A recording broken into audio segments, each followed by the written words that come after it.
Recording in progress. And we're letting people in. You in the waiting room. Admit. Here we go. And get that. Oh, that's not even better. I'm gonna go all natural light. I don't know why it's so glary today.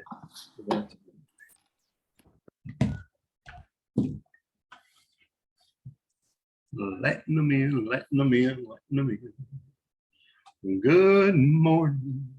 Good morning. All right, we're on week 5 this week, right? I got the right week this time. I don't know. Last week. You're ready for it now. I was just completely off all week long. All week long. Maybe I need a vacation. There you go. All right. All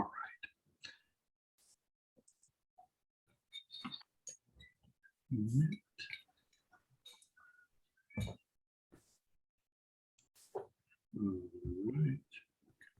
Joining. Love it.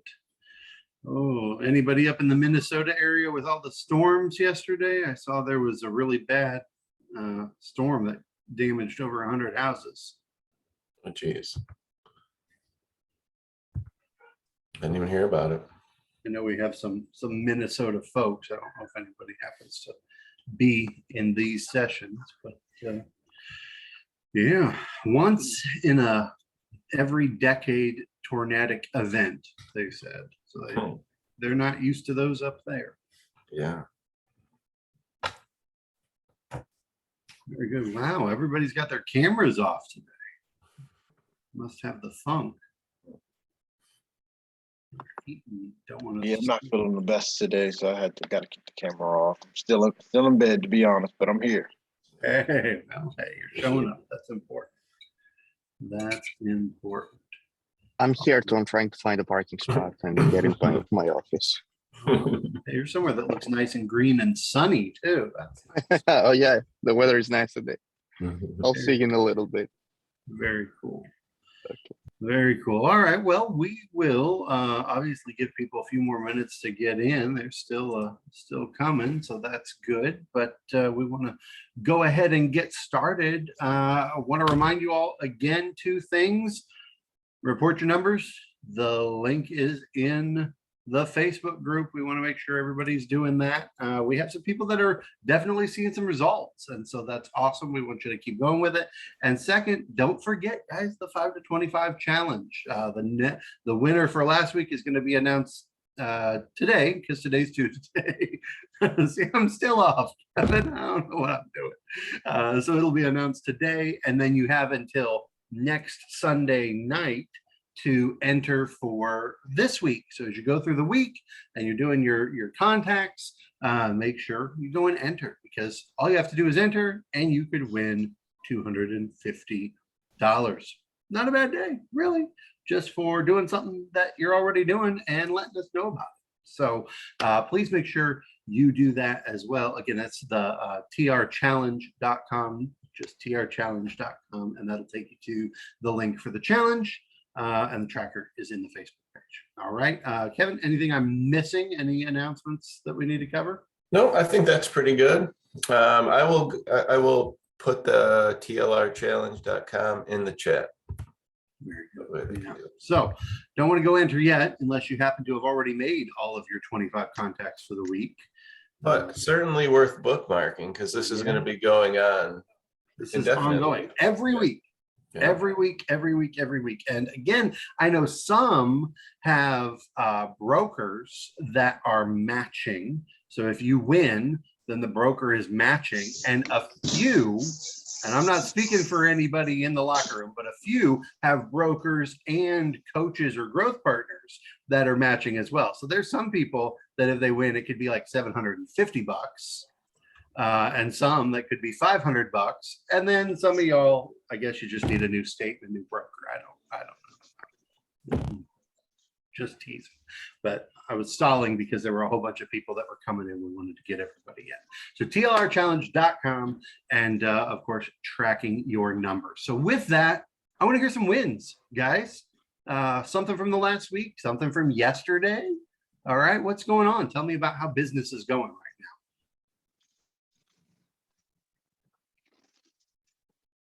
now. All right, I'm going to pick on the people that I can see first. Emma, hey, it's good to see you. What's going on in your business? Tell us what's happening. So honestly, I've been feeling a little defeated. I haven't had many victories yet. So I decided to go out east and visit my parents for the weekend. And I was in the dollar store, just online, minding my business. And these two women in front of me just started like making small talk, and we ended up talking. And they're from the same area where my brokerage is. And she took my business card and said that I can list her apartments and everything. So it was like a really good feeling, just talking to somebody in Dollar Tree. There you go. There you go. Yeah, Yeah, the best hopefully way, it works out. We'll the see. best way to get business if you're slow is plan a vacation. I don't know why that works, but it does. They all come out of the woodwork and they all want to see stuff while you're supposed to be gone. That's how that's, and then you go, well, congratulations. Yeah. And you just, it helps that mindset, right? To see even just a small victory. Yeah. Absolutely. I'm feeling much better. Lots of energy, ready to keep going. Fantastic. And again, this whole process, everything about track, the weekly 5 to 25, all that, it's all about consistency, right? Again, you don't go to the gym one time, work on your abs and expect to have a six pack. I mean, I wish that would work. I would definitely be down for that kind of transformation, but that's not how it works in this business. And so it's all about the consistency and what you're building long-term. And remember, the stuff you're doing right now is what is going to affect your business really in August, September, October. It can produce right now. It absolutely can, as Emma just saw. But a lot of what you're doing is about building consistency and building for the future. So that's why it's so important that you stay consistent with it, because you want business later too. All right. So excellent job. Excellent job. Jordan, I see your face. How about you? Tell us what's going on with your business. Recently, over the past few weeks, I've been showing this younger couple houses, and they were starting to get a little defeated because they put an offer in and they didn't get it, the whole deal. But we finally got one accepted on a house that I showed them, and we just had inspections last Friday. So, and inspections went well. So, and that's even better, right? Yep. When you actually get through and there's not that laundry list, or they're okay with the laundry list. Yep. Awesome. So I bet they're excited as well. Oh yeah, I'm excited for them. Totally. Very good. All right, let's see here. Who else? I've got Melissa. I see you. Good morning. So I've been also showing some houses. We're gonna go look today at 4 more.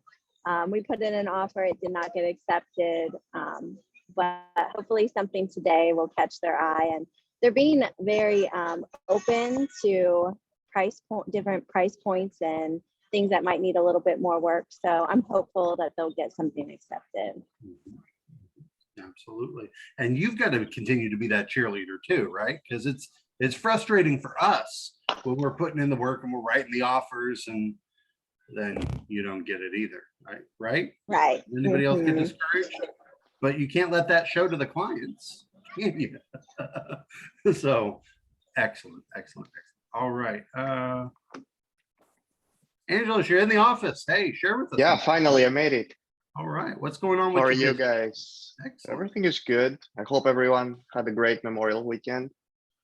So last week, I walked into the site, like it was like a 2-family house that they were basically renovating the whole thing, and by walking there, like I met the landlord, I spoke to them, I picked up the 2 rentals, they gave them to me. He also told me he's considering selling the house, and he also referred me to his brother-in-law who's looking to buy a house. So all this happened just, me walking to the site, which I'm starting doing that. I'm gonna start doing that more often. I did it last week for like 3 hours. I went to like almost 10 new developments here in Astoria area. The feedback was good. I was a little shy at the beginning how to approach these people and everything, but it gave me a lot of confidence because I went out there for 3 hours and I gained so much, and there's so many sites going up right now. So I think this is what I want to do. I want to like do a lot of like new development stuff, and Okay. I believe TLR is helping me a lot. I just sent out the family notes last week. I fell a little behind schedule, but yeah, everything is going great. I can't complain. Wonderful. We So just let me need ask to you, keep pushing. you said development, so these are like new construction? Is that New right? construction, yes. Okay. New And so construction, you're or talking to like the a lot builders? yes, a lot of two or three family houses that people are buying, and they're very old here in Astoria. So basically they're gonna gut renovate the whole thing Mhm. and most likely rent them out. But a lot of them want to flip them as well right now because the market is hot. So yeah, this is Fantastic. That's a great concept too. How many of you have gone to the new construction areas, talked to the builders? Right? If you are looking for business, again, these guys, most of them, some builders do have actual agents, but most of them have builder reps, right? They're not agents. So sometimes you can find ways to co-market. You ever tried to do an open house on a new construction for them and leverage what they've got with your ability to increase exposure? All right. So, I mean, there's lots of opportunity, but you have to build that rapport, right? Going in and talking to them. So how did you do that? What was your approach when you went in to talk to these guys? me. Yeah. So first I said like, hi, how are you? My name is Angela. I'm with Modern Spaces. I emphasize that my company does a lot of new construction because that's what we do. We are known for in Queens area. And then, they were like, do you want to see the apartments? I was like, of course. And we did a walkthrough. They asked me about pricing. I gave them some numbers because I do know the area very well. And they were like, can you list them for us? I said, of course, yeah. And yeah, I'm actually doing pictures on Thursday because they're ready. So let me ask you this though. Did you ask them if you could list, or did you just go in and start No, talking to they them? asked me if I can rent them. They go to me, do you do rentals? I said, of course. Mhm. They said, can you help us with those? I said, yeah, definitely. So again, you show up, you show value, you ask questions. Exactly. And from what I see, you gotta be a little aggressive. Like when it comes to new construction, you don't want to be like, hey, I'm here to introduce myself, because these guys are looking to sell. Like that's what they're doing. So we gotta be aggressive. You can't be like, hey, I'm new to the area, or I'm a new agent or stuff like that. You gotta be aggressive. This is that was the feedback that I got. Mhm. If when I would walk inside and I would be too soft, people wouldn't take me serious. Mhm. And I always use like sites that my company has done. Like I use them as a leverage because we've done a lot of buildings and big buildings. So I use my company a lot as a leverage, and it helps a lot. Totally. Absolutely. Yeah. Especially when you're newer and you don't have the track record of results yourself. Exactly. Correct. Totally. Correct. And so these are actual rentals, correct? They're rentals, but he said he might sell the house. It's a two-family house. And he referred me to his brother-in-law who's looking to buy another two-family house here in Astoria. Fantastic. So And of course, yeah, there are ways to leverage rentals. First of all, it's quick, right? and it's passive income because you have the re-rentals and everything. You meet people that, because those are expensive rentals. Those tenants that I'm going to put in there, at some point, they're going to buy a house. Those are like $4,500 rentals. Oh, man. So yeah. And what market are you in? Because I feel the need to move right now. Astoria, New York. There you go. All right. Yeah. Yep. We don't have rentals for $4,500 in Northern Kentucky. I can tell you that. Well, yeah, I know. That's awesome. But absolutely. And so you're getting the people's information. Of I don't do a course, ton of yeah. rentals, but the ones I do, you don't get one application, you get 10, 15, 20. Right. But what I've seen, like in my market, rentals will turn into sales at some point for Mhm. sure. Like this is how we all start here in Astoria. We start with rentals, then we get referrals, we meet developers. Even working with a management that has a ton of rentals and having somebody helping you, that's a passive income, you know. Mhm. You can never go wrong with that, especially the rental market in New York City, which I'm sure you know how hot it is right now. There's no inventory, nothing. We used to have like almost 1,500 apartments, and now Astoria on Street Easy has like 150 apartments left. So very competitive. And that means that there are a lot of people who are not going to get the rental and they're Correct. still going to need help too. Exactly.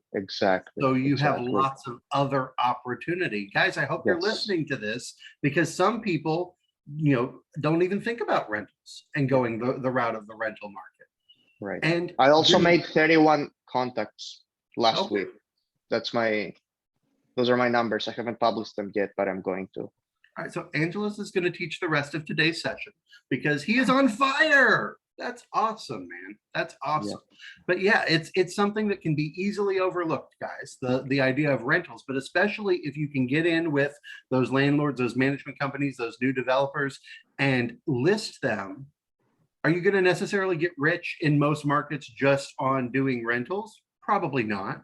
No. But you get to build that list. And a lot of those people, you stay in contact with them, you show them value, they're going to eventually buy.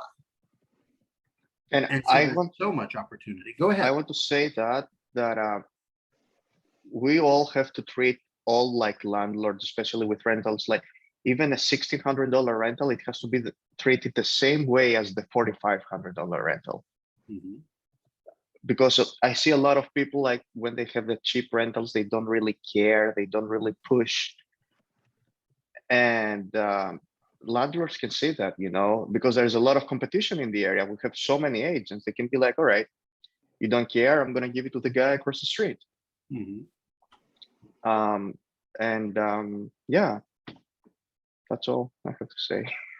Absolutely. And that plays right into listings in general, doesn't Right. it? Yes. How many of you all have seen those listings on the MLS that is somebody didn't even bother to get out of their car? You can see the side mirror in the picture. The pictures are all blurry. They're upside down. They were taken on a phone and they're all upside down. Y'all seen these? Yes. And it's a $500,000 listing Yeah. or whatever. And it's like, what the heck is going on? Or they don't put any room sizes. Like, oh, I just didn't feel like doing my job today and measuring the rooms. Right. What are you conveying as a listing agent if this one's a lower price in my market, so I'm not going to get the professional photography.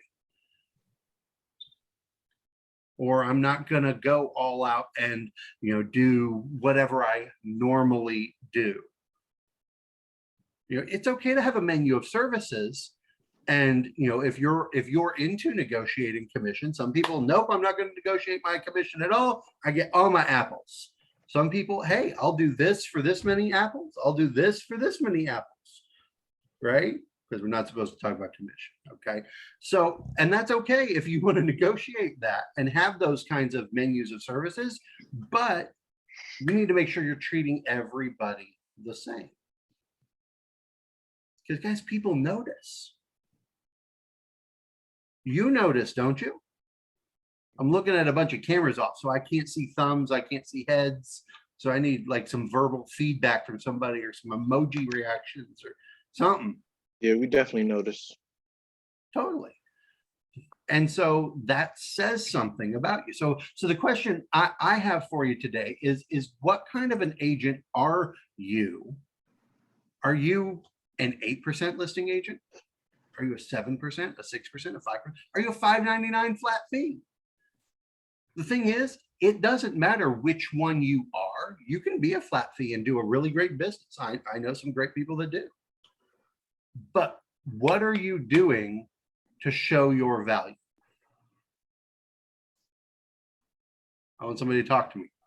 What are you doing to show your value?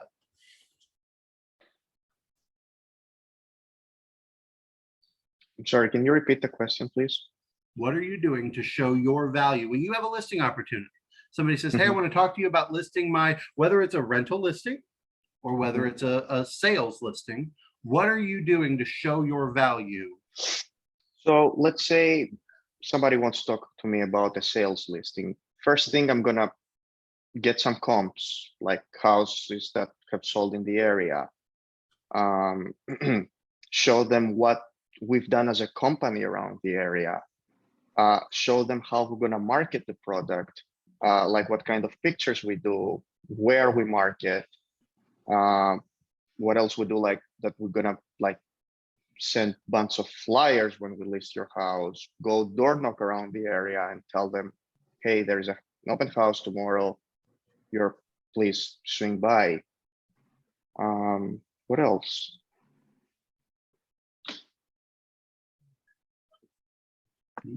Basically show them how much effort we're gonna put, to their listing. Yeah, I feel especially when it comes to marketing. Mhm. Social media is always big. Showing them maybe the Instagram or the YouTube videos that you've done. Especially depending on the owner of the property, they may be really into that.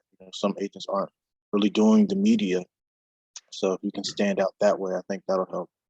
Mhm. What else?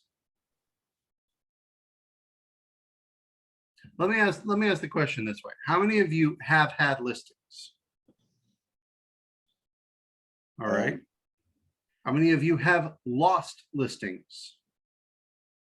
All right. Well, I'm going to pick on Dave then because he raised his hand for both. Dave, what does it look like to have that conversation with somebody after you've lost one? Like, what is it you go back and look at when they say, no, I'm going to go with somebody else? Uh-oh, hold on. We can't hear you. You're not muted, but we can't hear you. Microphone's off. There we go. Always try to look and see what you could have done better. Why did they go with somebody else? Was it just based on price? Which if it was just based on price, I don't mind losing it because I know our value. So if it's price, it's one thing. If they thought they offered something that we didn't offer, maybe I didn't communicate it well enough that we also offer that. So it's always very important to ask why you did not get the listing so then you can improve on it. And don't be mad. Don't be a jerk. Like I've had listings before that I've lost. I sent them a handwritten note, best of luck, and keep me in mind. And I've actually had where I didn't get the listing. They listed with somebody else for 6 months. They didn't sell it back. Obviously, it was a different market back 10 years ago. Property didn't sell. They got my handwritten note. It expired. I got the listing. I sold the listing and went on to sell these people 3-4 houses. So didn't get mad. First instincts to get mad and burn your bridge. Don't burn your bridge. Find out what you could have done to do better and keep in touch with the people and try to get it the next time. Professionalism is a key, right? Absolutely. That's one of the things. Again, we get emotional. Dave said this. We get emotional in this because there's money on the line. This is our business, our reputation, but it's still sales. And so you have to maintain that calmness, that coolness, even when something doesn't go your way. But a lot of what he talked about was about being prepared. How are you showing up? If you get a listing opportunity, if somebody calls you today, says, I want you at my house at 4 o'clock to talk about listing my property, how are you showing up? What are you doing? What are you prepared to talk about? How many of you have a listing presentation? Yeah, worked on it this weekend, actually. All right. Well, talk to us about your listing presentation. What does it look like? What are you going through? As far as the presentation itself, the documents that I'll have is CMAs of the area. I'll have I went through the script, the TLR script. I practiced that with Pettigay this weekend and also with some family members. But I think what I've done that was successful is just really just being personal with them, talking, taking them around the house, having them take me around the house, asking them, what are their favorite qualities of the home, and getting their view of what they think the price is and everything like that. and then going over the presentation with them, showing them the comps and why the home will sell at this point or will not sell at this point. Mhm. Okay, so you come in with your comps and you sit down with me, and I have looked on Zillow, Mhm. right? And so you say, okay, my house is going to sell for, let's say, 300,000, and I'm like, well, I mean, according to Zillow, they said 340, Yeah. so I want to sell it for 340.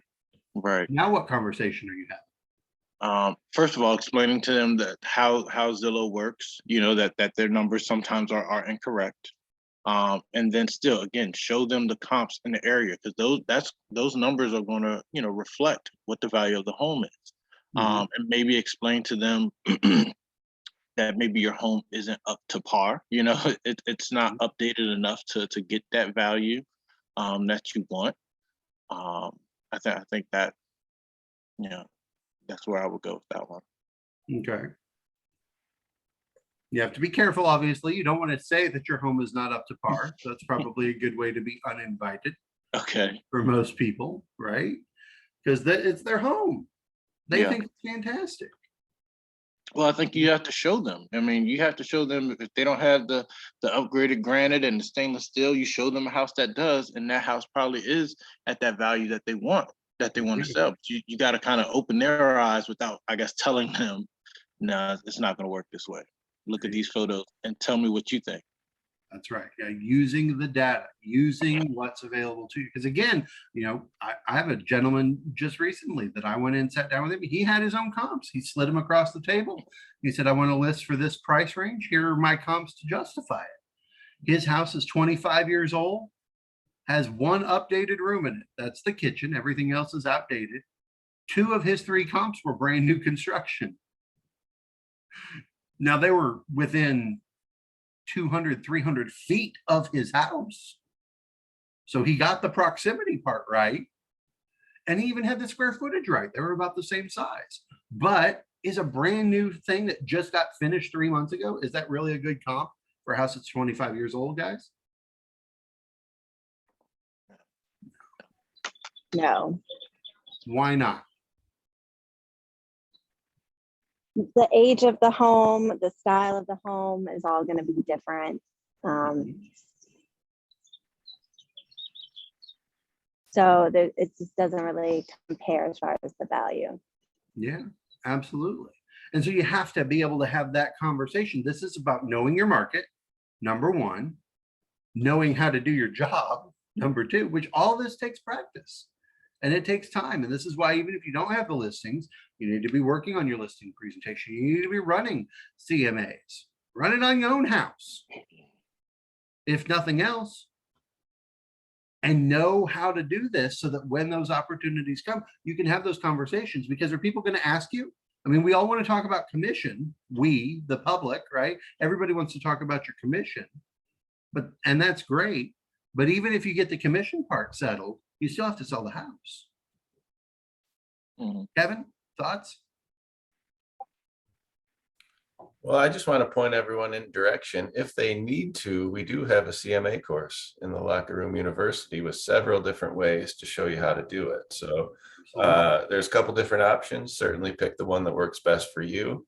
I know boards, my board personally has a course every once in a while to do comps through their MLS.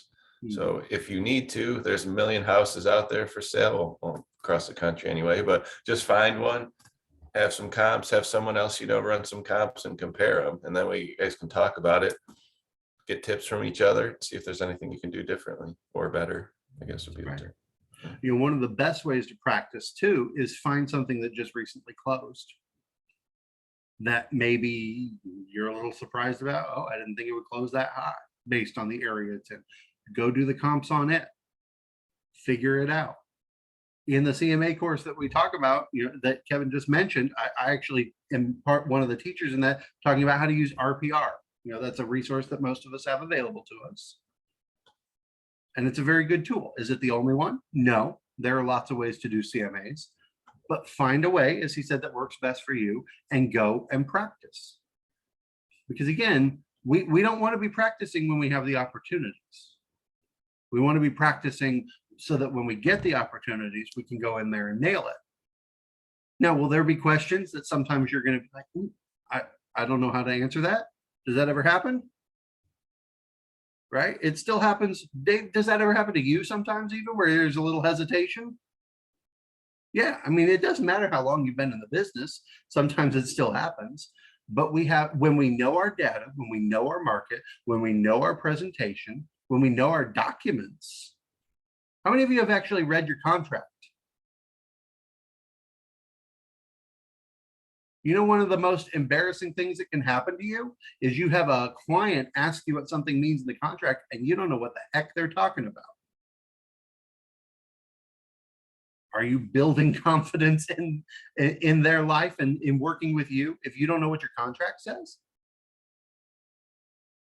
What do those terms mean? Everybody's being real quiet today. Because this is an important part of your job. Because again, the listings, when you're the listing agent, you're the boss, right? All the buyer's agents work for you. They're marketing and trying to sell your property. They're trying to figure out what's going to make your seller happy.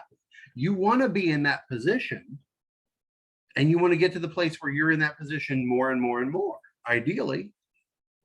But you have to build yourself in there by doing the work. There is no shortcut to becoming good at doing listings. There's not. It's practice and it's doing. It's practice and it's doing. And so again, I go back to the question, what kind of a listing agent are you? How many of you, I want emojis, I want hands. How many of you are 8% listing agents? I don't see any emojis. I don't see any hands. How many of you are 7% listing agents?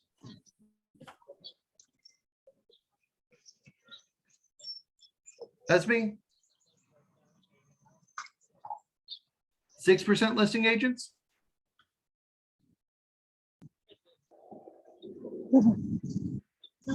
5% listing agents. All right, we got a 6% in there.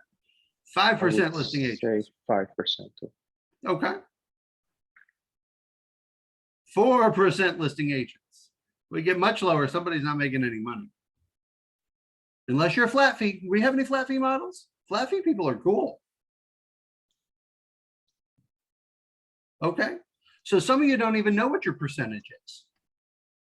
How many of you are flexible on your percentage? Okay. All right, good. So let's start there. Somebody, T Barber, I'm sorry, I don't know what your first name actually is. TJ. TJ. All right, TJ. So you said that you're flexible. So what range are you in? I would say between the 7 and 6 range. Okay. But I'm flexible on the buyer portion of the commission. So Okay. when I'm putting that into the MLS, because you know some properties, I'm not going to be greedy, but if I'm going to do the, you know, I'm doing my work. But if I think it's going to attract more buyers with a bigger commission split, and I talked with Pedigay over the weekend. She talked about adding like a bonus to the agent if they can, you know, if they bring you a buyer. So Okay. I'm going to be more flexible with working those numbers out for the buyer's agents. Mm-hmm. So Right. it's So maybe your 2.5%. portion Maybe, stays the same though. yeah, my portion will stay the same, but I will be more flexible offering to the buyer's agent. Mm-hmm. And how do you have that conversation with the seller? To be honest, I'm not really sure, but if I had to play it out, I would just let them know that, hey, my commission is 7%. I'm gonna let them know, you know, what my brokerage is gonna keep, and then I'm gonna offer the buyer's agent someone to bring a buyer for the property, either 3% or maybe 2.5%, and then maybe give them a bonus of a extra 0.5%. Just explain that to them and why it's important to do that. Mm-hmm. You know, just have that conversation, explain why it's important, and you know, if we can come to an agreement on what they want to do, then I'll go for it. All right. And so you tell me that, and again, I'm the seller, and I say, well, I don't want to list for 7%. That seems a little high for me. How are you justifying your percentage? Well, then I would just show them everything that my office and what we do to sell our properties. And Okay. Hi, again, I'm sorry. Did you say you're taking her to the pediatrician or to one of the walk-in? Nope. We're not going to the pediatrician. All right. Go ahead. Keep going.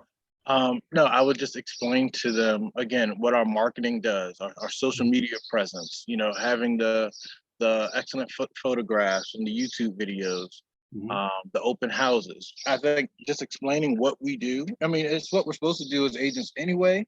But I Yeah. think once we explain that to the seller, I think, you know, they should understand why the commission is that way.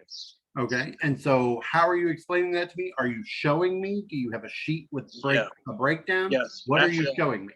on the iPad, I have an iPad where I have videos, I have photos of previous listings, and then showing other, like, because I didn't have too many, but I have my brokerage. You know, my brokerage has listings. Other agents in the area, they have lists. So just showing all of that to them, to the seller, Okay. and hoping that that would be enough. But I mean, if you can keep pushing back, help me get better. Let me know what I need to do. Mhm. So again, you're the second agent I met with, and the other agent said that they listed for 5%. That's going to save me money. Why won't Correct. you list it for 5%? So I would let them know if they're willing to come down on their commission price, then they may not fight for you when they get a receive an offer. You know, they may not willing to fight for you for the full amount. You know, they may come in, you know, $10,000 lower, but I'm going to fight for your full list price. Mhm. Okay. Thoughts on that, guys? I'm not saying that's a bad way to go, but I want your thoughts. Approve. Go ahead, Miss Judy. Broker. I'm being silly, guys. Yeah. Who else? Come on, I know y'all have had these conversations. Mhm.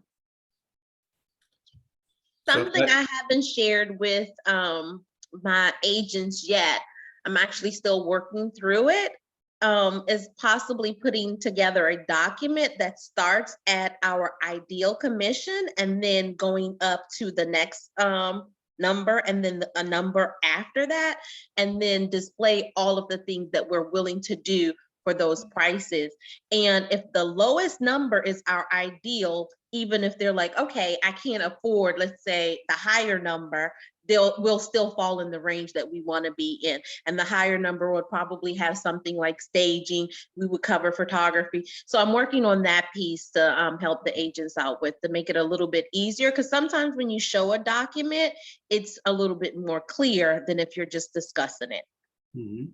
And I love that concept too. That's really kind of unique. I haven't heard a lot of people say it that way before. I'm starting with what the ideal is, and then we're going up, adding services. So how much do you want us to add to this? That's going to determine what the pricing is. That's a unique way to do it. Jeff, I see in the comments you said 5 or 6%. Can you talk to us a little bit about how is that going to be determined? Is that just conversation with the seller? Is that services that you're providing? What's that look like? It depends. If I'm doing a buy and a sell, then Mhm. I'll give them a break on the sell at 5%. Sure. If it's a really high dollar property, I'll also go a little lower on the percentage. You know, if it's over $1 million or close to that area, obviously that's a bigger 1% is a lot bigger difference. So Mhm. I'll give them a break there as well. Okay, there you go. So it's somewhat situational. Mhm. Mhm. Yes. And I also noted that he said that, you know, if they're also buying a property with them, hey, you know, I'll give you a little bit of a break on the price Exactly. of the commission as well. Does anybody else do that? Does anybody else have that strategy? I do that. I do. I'll admit it. We can talk here, guys. It's okay. We're not going to post this publicly for the whole world to see. This isn't going in the agent mastermind group. Okay. This is just us. So does anybody else have a strategy similar to that, where you adjust your commission based on whether there are potentially other deals involved? Yeah. Would be open to that. So Makes again, sense. it's a strategy, especially if you are looking at being competitive, right? Dave, so you said that, 7.5% to 5%. So that's quite a range. Talk to us about that and how you're going to determine with them where it's going to fall. It depends a lot on list price. One thing we do is in Connecticut, we don't have to split it evenly either. So we offer 2.5 apples to the buyer side. We'll take 5% for the listing side. Mhm. We have one agent that almost every single listing he does is at 7.5%. The most important thing is getting across the value of what you bring to the table. Like if you're going to ask 7.5%, you better have a reason why you're asking for 7.5%. What are you doing that's different? That's And we have a track history of being able to show people that we're going to get them more money in less time with less stress. And we have such a network of people that are going to help keep the deal on track. And the things that we do are different, warrant the extra money. So you need to know your value proposition and what you bring to the table to be able to have the confidence to ask for that. So yes, absolutely. Absolutely. And again, I'm just going to be honest with you guys. Like I said, I'm 7%. Will I be flexible with that? Yes. But I have a sheet that breaks down what I do at 7%, what I do at 6%, and I will do 5%, but there are conditions. Devin, do you split it even? You Most of the time I do. Obviously, if it's 7%, I don't. I do Yep. 3 for the buyer side because I've got the work. But if I'm lowering it, then I try and split it even. But there are conditions if I'm going to go lower, and I make sure that people understand what those conditions are. And basically, when they're like, "Well, why would I want to go with this?" Well, you're getting other services. There are things that I do at 7% that I'm not doing at 5%. But I have the ability to back that up with my results. And this is where confidence comes in. And this is where knowing your company and the results of your company can help if you don't have that track record. All right. But I'm able to show, here are the listings that I've had, here are the listings that have sold, here's how much they go over asking price.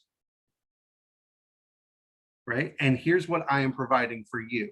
If you don't want to list at the 7%, that's fine. Then let's look at these other options and talk about what you do not want me to do for you. The only times I can think of 2 times in my career where I have gone lower than that. One of them was a portfolio package of properties that were all $10,000 each. I'd made a special deal for those. I'm not listing those at a percentage. I would have made less money. I did those for flat. The other one was where right now I have a situation where it's a family and they're all moving out of state and they're all moving different areas. I got all the listings and I did them all for 4% because there were 4 houses. And I did 2 and 2. But you know what?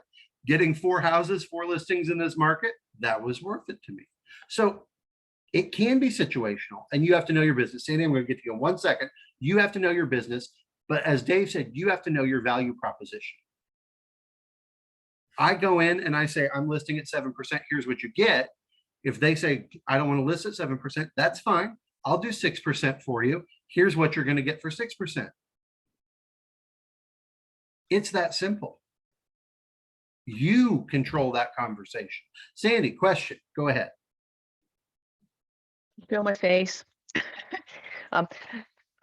Actually, I'm not in production that much anymore because I'm running an office, but I'm sitting on this just to help out with the agents. But one of the things I did for years is I would say, they would ask about commission. I said, oh, that's a great question. Would you like, when we sit down, we can go through the total cost to sell your home and what the potential net proceeds are. Would that be helpful? And they always say, yes, it would.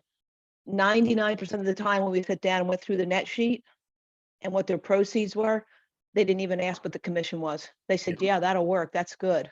Yeah. And that is so key. And that is a key part of what I do as well, is I have that net sheet at the 7%. And my whole conversation is, do you want to save more money or do you want to make more money? Because if you want to cut your commission and go with somebody else, that's fine. But with my services and my track record, I believe we will sell at this price. and this is what you're going to make. How do you feel about that number? Oh, I like it. Yeah. And then the little stickler, if they're still stuck on it, I'll go through and, because everyone likes options, right? I'll give them an option sheet Mhm. and I'll say, here's the options we can go through. It's not so much about diminishing the services per se, but it's how the property's sold.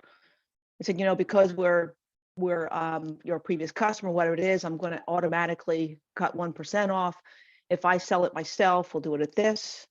Mhm. And then I hope it, and that's how we go. Because only about 20% of the time, if what I sell the house myself. So I knew 80% of the time I'm going to get the full commission Mhm. Absolutely. anyway. But Absolutely. And I do that as well. And I tell them right there, and I put that in the listing contract. If I end up having both sides, then instead of 7%, I'll cut it to 6%, save you some money. I'm still making more, right? That's the beauty of being the listing agent, is being able to be in control like that. You don't have that on the buyer's side. But you have to know your value. And the first couple of times when I started my process trying to justify 7%, I was uncomfortable. And most of the time I'd end up being like, okay, we'll go to the 6% or we'll go to the 5% or whatever it was. Until I started saying, no, this is my business and I am providing the service. I know what I'm providing. I know what my value is. And I don't need to justify that. And the turning point for me was when I was able to look at a seller and say, this is what I do. If you would prefer to work with a different agent who is going to cut their commission to a lower percentage, that's fine. Understand you're not going to get the same service that I'm providing. This is me. And that's fine. I'm okay with people telling me no, because at the same time, I tell them no. You ever told a listing, no, I'm not going to list your house? Has anybody ever done that? Turned down a listing? Yes. I've turned them down and I've fired them after we took them. Yes. Yes. Dave, talk to me about that. So every once in a while, you're going to see, and obviously you have to talk to your broker because the listing belongs to the broker, but you're going to find people that you just cannot work with and they are just unrealistic. This particular seller wanted me at every single showing, which isn't realistic. My schedule isn't going to match the buyer's schedule, isn't going to match the buyer's agent's schedule. I wasn't able to go to every showing. They made us think about it. The stress was not worth the end result. I offered to refer him to another agent in my office and I walked away from them. So sometimes you will see that you just cannot work with people and you have to be confident enough to walk away and keep your sanity and enjoy your life. And it's not always about the money. So some people you're just not going to match with. There's a lot of personalities. You have to work with people you want to work with. So absolutely. There is so much wisdom in what he just shared. Now, again, is it daunting? Is it a little scary? If you don't have a bunch of other listings, is that uncomfortable to tell somebody no? It is. But guys, again, sometimes the stress is not worth it. The ulcer and the hospital bill is not worth the commission. Okay? It really isn't. Your piece is much more important than one paycheck because there will be other opportunities. So again, know your value. I cannot stress this enough. You've got to practice your listing presentation. You've got to practice the commission conversation. You've got to practice going over what are the services you provide to justify whatever your price is. Again, if you're flat fee, there is nothing wrong with that. If that's your model, you still need to tell people what you're providing and be able to explain how the process works. It doesn't matter how many apples, how many dollars, how many cats you're asking for, whatever it is, you have to be able to justify it. And you have to be able to justify it for you because it's your business. Yes, you have a broker. Yes, there are probably rules about how much you can cut or things like that, and you need to know that, but it's your business. Now, let me turn this a little bit for the last few minutes. How can we leverage listings for other opportunities? You get a listing, congratulations. Obviously, you want to sell that house, What are some things, what are some strategies that you can employ to leverage that for other opportunities, for more exposure? Open houses, mailings. Or knocking. Cold Yeah. call, Prospecting, yeah. cold call or all around the area Mhm. and tell them that we have a listing Sure, as well. Social media. absolutely. What kind of social media? Are we just doing a post? Are we doing a reel? Are we You can doing a virtual? post, anything. Mhm.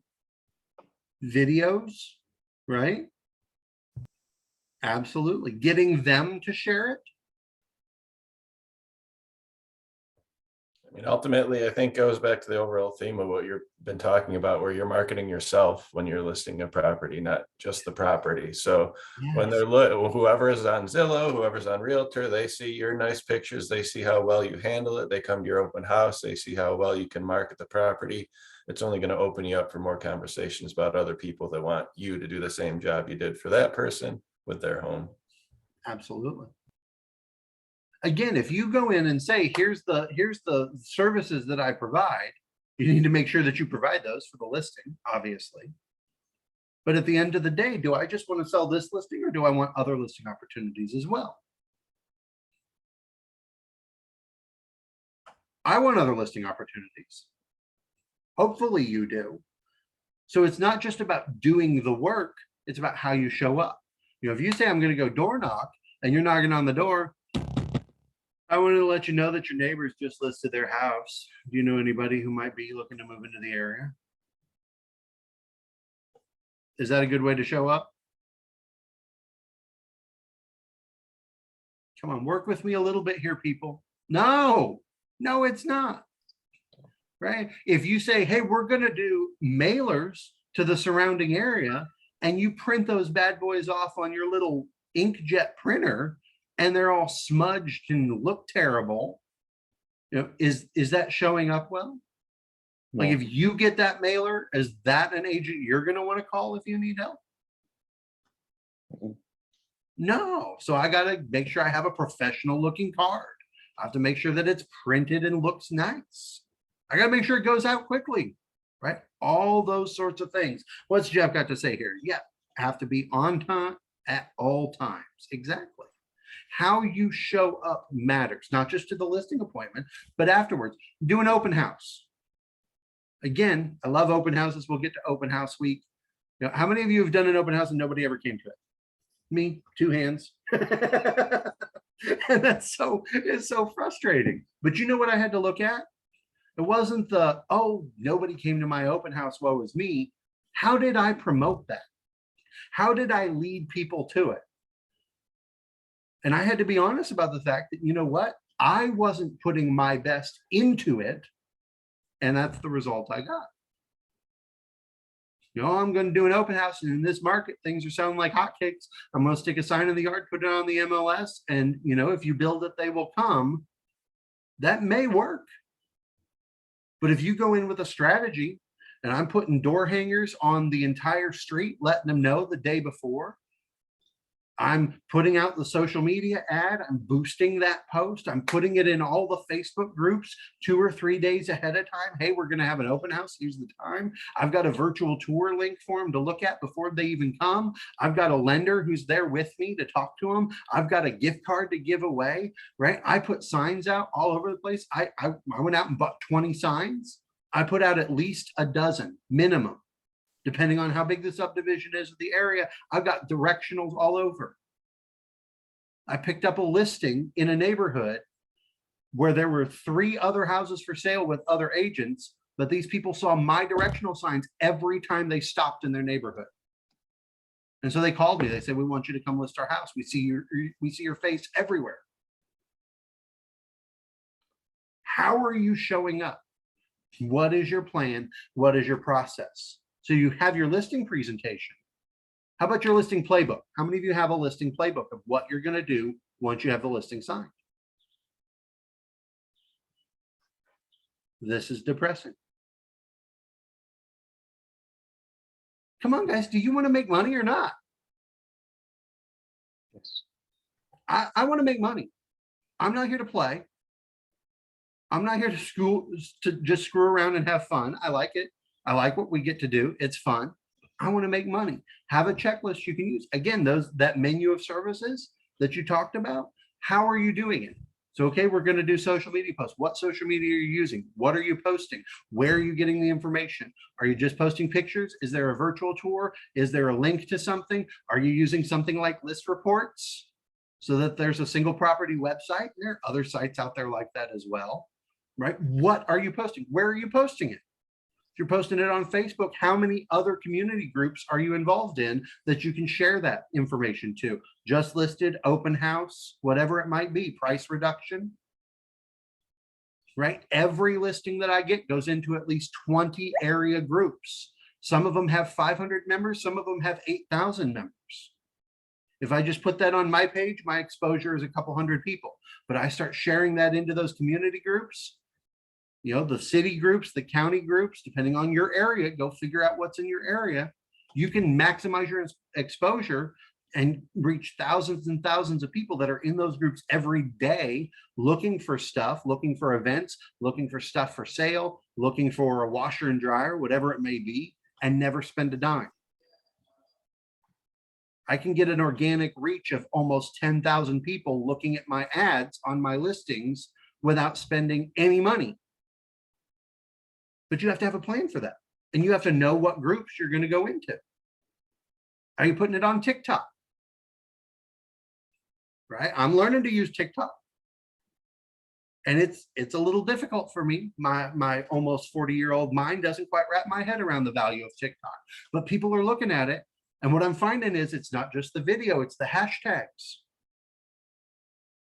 Right? I can put the video up there and it can be a great video. Nobody looks at it. But when I get the right hashtags on that video, all of a sudden several hundred people are noticing. Have the playbook. This involves you sitting down, taking some time. Okay, this is what I said I'm going to do. How am I doing? If you're doing mailers and postcards, where are you getting the postcards? How are they going out? What information is going on? Have a checklist and use it. Because here's the thing. According to studies by NAR, almost 70%, 67% of people last year said they would definitely use their agent again when it's time to sell their house. But of people that listed, you know how many people use the same agent that they bought with? 24%. 24%.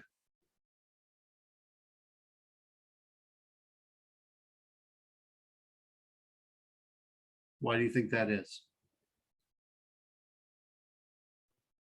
They don't The stay in agent didn't contact keep- with them.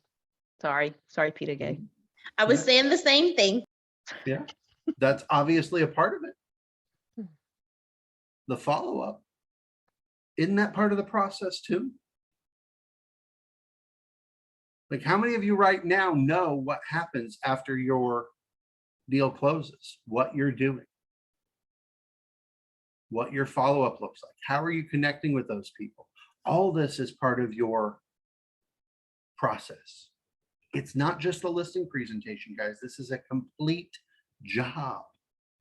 So I want you to think this week. I know we're moving on, but I want you to think this week, how does your listing packet look? What are you personally handing out, giving to people, putting in their hands? Is there anything you need to add to it? How is your listing presentation? When are you practicing that? We talk about scripts and the importance of scripts.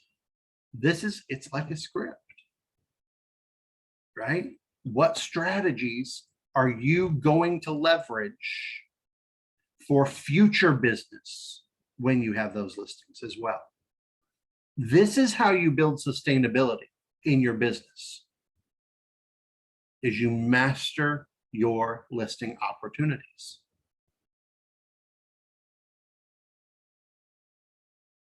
Five to 25 and mastering your listing opportunities. This will build it for you. If you do nothing else, and I don't want you to not do anything else, but if you do nothing else, these things will build you a sustainable business. A realtor has 2 listings and they add 11 more. What does that realtor have? happiness. It's a joke.